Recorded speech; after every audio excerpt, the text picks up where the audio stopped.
वहीं गणतंत्र दिवस समारोह की तैयारियां अपने अंतिम चरण में है। 26 जनवरी के कार्यक्रम को ऐतिहासिक बनाने के लिए प्रशासन पूरी तरह से तैयारी में लगा हुआ है। अब आपको दो तस्वीरों के जरिए दिखाते हैं कि किस तरह से देशभक्ति से जवानों और स्कूली बच्चों का जोश हाई नजर आ रहा है। पहली तस्वीर सिरोही की है, जहां फुल ड्रेस रिहर्सल किया गया है। वहीं उदयपुर में भी महाराणा भूपाल स्टेडियम में गणतंत्र दिवस समारोह का अंतिम पूर्वाभ्यास आयोजित किया गया। इस पूर्वाभ्यास के दौरान पुलिस, एनसीसी, स्काउट गाइड समेत कई टुकड़ियों ने अनुशासित मार्च पास्ट का प्रदर्शन किया। तस्वीरें आप सुरेश कुमार मंच की ओर से गुजर। तो वहीं गणतंत्र दिवस को देखते हुए भारत पाकिस्तान सीमा पर सुरक्षा व्यवस्था सख्त कर दी गई है। जैसलमेर से लगती अंतर्राष्ट्रीय सीमा पर सीमा सुरक्षा बल ने 22 जनवरी से 28 जनवरी तक विशेष अभियान ऑपरेशन सर्द हवा शुरू किया है। इस सर्दी, कोहरे और कम विजिबिलिटी के बीच घुसपैठ और तस्करी को रोकने के लिए बीएसएफ ने जीरो टॉलरेंस की नीति अपनाई है। ऑपरेशन सर्द हवा के तहत अंतर्राष्ट्रीय सीमा की तारबंदी के पास जवानों की संख्या में इजाफा किया गया। अभियान की खास बात यह है कि हेडक्वार्टर और कार्यालयों में तैनात जवानों और अधिकारियों को भी सीमा पर ड्यूटी दी गई है। बीएसएफ के अधिकारी खुद दिन रात व्हीकल पेट्रोलिंग के जरिए सीमा की निगरानी कर रहे हैं। इस दौरान तारबंदी के पास जवानों की राउंड द क्लॉक तैनाती सुनिश्चित की गई है। ऊंटों और पैदल गश्त के जरिए रेत के टीलों पर पद चिन्हों की बारीकी से जांच की जा रही है ताकि किसी भी घुसपैठ का पता लगाया जा सके। उपलक्ष्य में रात्रि नाके हमारे जो है वो एक्टिवेट है। जो भी गाड़ियां शहर में आ रही हैं उनकी जांच की जा रही है। इसके साथ साथ होटल्स की रैंडम चेकिंग हम कर रहे हैं। उसके अलावा जो भी भीड़ भाड़ वाली जगह है वहाँ पे पुलिस की तैनाती की जाएगी और किसी भी तरह की जो संदिग्ध गतिविधियां हैं। भीलवाड़ा के प्रताप टॉकीज के पास आर्य समाज मार्ग पर स्थित आर्य समाज बाल विद्या मंदिर स्कूल में एक भीषण धमाका होने से क्षेत्र में हड़कंप मच गया। ये धमाका विद्यालय की तीसरी मंजिल पर बने कमरों के किचन में हुआ, जिससे किचन का एक हिस्सा पूरी तरह से ढह गया। वहीं इस हादसे के कारण 2 बालिकाओं को चोट भी आई है, पर गनीमत ये रही कि कोई जनहानि नहीं हुई। न्यूज 18 राजस्थान भीलवाड़ा के संवाददाता ने घटनास्थल पर पहुंचकर जायजा लिया।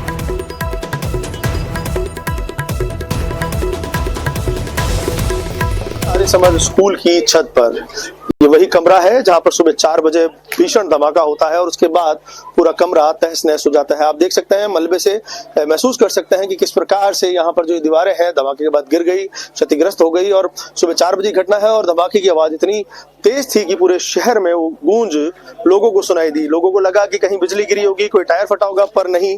आप देख सकते हैं यहाँ पे मलबा जो पड़ा हुआ है। उसके बाद आप सोच सकते हैं किस प्रकार से यहाँ पे धमाका हुआ। हमारे साथ बाल मुकुंद जी स्कूल के प्रिंसिपल है जो यहाँ रहते थे, बात करेंगे इनसे किस प्रकार से धमाका हुआ। अचानक धमाके की आवाज आई, पत्थर हमारे ऊपर थे, हम उठे तो दीवार जो गिरी हमारे से दूर जाके गिरी थी। ज्यादा दीवार हमारे पे नहीं थी, हमारे से दूर जो दोनों गुड़िया थी उन पे कुछ पत्थर गिरे थे।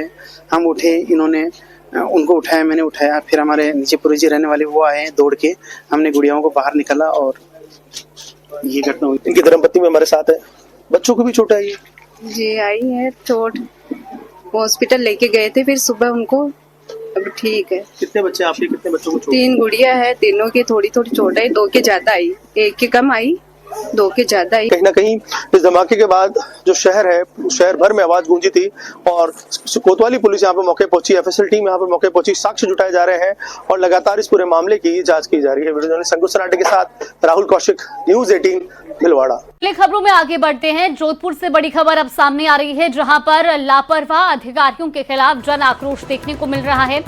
मगजी घाट इलाके के निवासियों में गुस्सा है, आक्रोश है। जिला कलेक्टर कार्यालय के बाहर महापड़ाव किया जा रहा है। कई मकानों के बिजली पानी के कनेक्शन काटे गए। कुछ दिन पहले हुई थी अतिक्रमण हटाने की कार्रवाई और उसके बाद अब लोगों में आक्रोश व्याप्त है। तस्वीरें कुछ आपको दिखा रही है, 2 तस्वीरें हैं। कई मकानों के बिजली पानी के कनेक्शन काटे गए, जिसके बाद अब लोग कलेक्टर कार्यालय के बाहर पहुंचकर नाराजगी जाहिर कर रहे हैं। हमारी मांगे है कि यह वन विभाग के आए दिन जो विवाद किया जा रहा है, परेशान किया जा रहा है लोगों को, ये वन विभाग की समस्या का स्थायी समाधान किया जाए। हम कलेक्टर महोदय के माध्यम से मुख्यमंत्री महोदय को ज्ञापन सौंपने जा रहे हैं और झूठे मुकदमे वो वापस लिए जाए और हमारे मूलभूत सुविधा इन सभी बस्तियों को उपलब्ध कराई जाए। हम हमारा न्याय मांगते हैं, हम हमारा मस्जिद घाटी का न्याय मांगते हैं। क्या मांगे? मस्जिद घाटी का न्याय दो।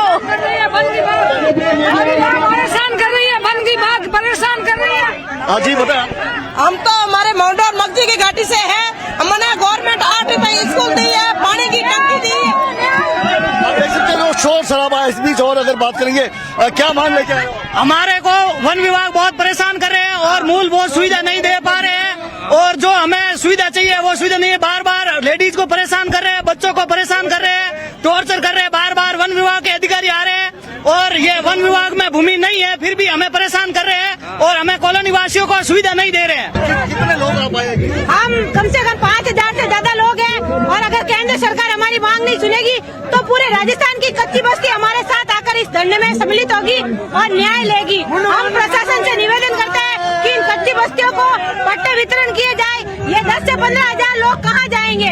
अभी तो ये खाली एक मस्जिद घाटी आई है, अगर पूरा जोधपुर इकट्ठा हो गया कच्ची बस्ती का तो सरकार संभाल नहीं पाएगी।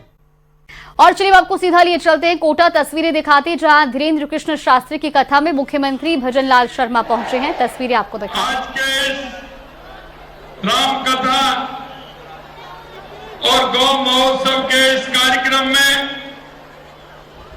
परम पूज्य व्यासपीठ पर विराजे पंडित श्री धीरेन्द्र शास्त्री जी महाराज और मंच पर विराजमान सभी संतगण, हमारी लोकसभा के अध्यक्ष ओम बिरला जी, शिक्षा मंत्री एवं पंचायत राज मंत्री मदन दिलावर जी, ऊर्जा मंत्री हीरालाल नागर जी, हमारी विधायक कल्पना देवी जी और पूर्व कैबिनेट मंत्री और विधायक सुबाबस मंदसौर से श्री हरदीप सिंह जी और सभी कोटा झालावाड़ जिले से, एमपी से इतनी बड़ी संख्या में आए सब धर्म प्रेमियों, सबसे पहले तो मैं आप सभी का वंदन करता हूं, अभिनंदन करता हूं। और इतनी बड़ी संख्या में आए सभी आप सभी को मैं प्रणाम करता हूं। ये बहुत ही अच्छा दिन है और जहां हमारे बागेश्वर धाम पहुंच जाते हैं वहां तो वो हमारी धरती पुण्य धरती हो जाती है। मैं आप सभी से कहना चाहता हूं कि ये राम नाम का अमृत पान जो कर रहे हैं, हनुमान जी महाराज की जो कथा आप सुन रहे हैं और गौ माता की जो कथा आप सुन रहे हैं, आप अपने जीवन को पूरी तरह से राम में, क्योंकि राम के नाम में और गौ माता की जो कथा आप सुन रहे हो उसमें है, निश्चित रूप से हम सभी का बेड़ा पार है। मित्रों, हमारी ये संस्कृति को मजबूत करने का काम करते हैं। हमारा जो सनातन है उसको मजबूती करने का काम। और मैं आपसे कहना चाहता हूं, क्योंकि हम तो वो लोग हैं, क्योंकि हम नदियों को भी पूजते हैं, हम पहाड़ों को भी पूजते हैं, हम वृक्षों को भी पूजते हैं और हमारी गौ माता है, हमारी गौ माता गंगा माता, हम उनको भी पूजते हैं क्योंकि हमारी संस्कृति में बहुत बड़ा महत्व है। मैं इतना ही कहूंगा आपसे कि पंडित धीरेन्द्र शास्त्री जी का हृदय से अभिनंदन करता हूं, जिन्होंने अपनी सरल और प्रभावशाली वाणी से करोड़ों लोगों के जीवन में धर्म का दीपक जलाने का काम किया है। आप उस धर्म की ध्वजा को लेकर के चल रहे हैं और आप हमेशा स्पष्ट बात बोलते हैं, स्पष्टता के साथ कहते हैं। और मैं इतना भी कहना चाहता हूं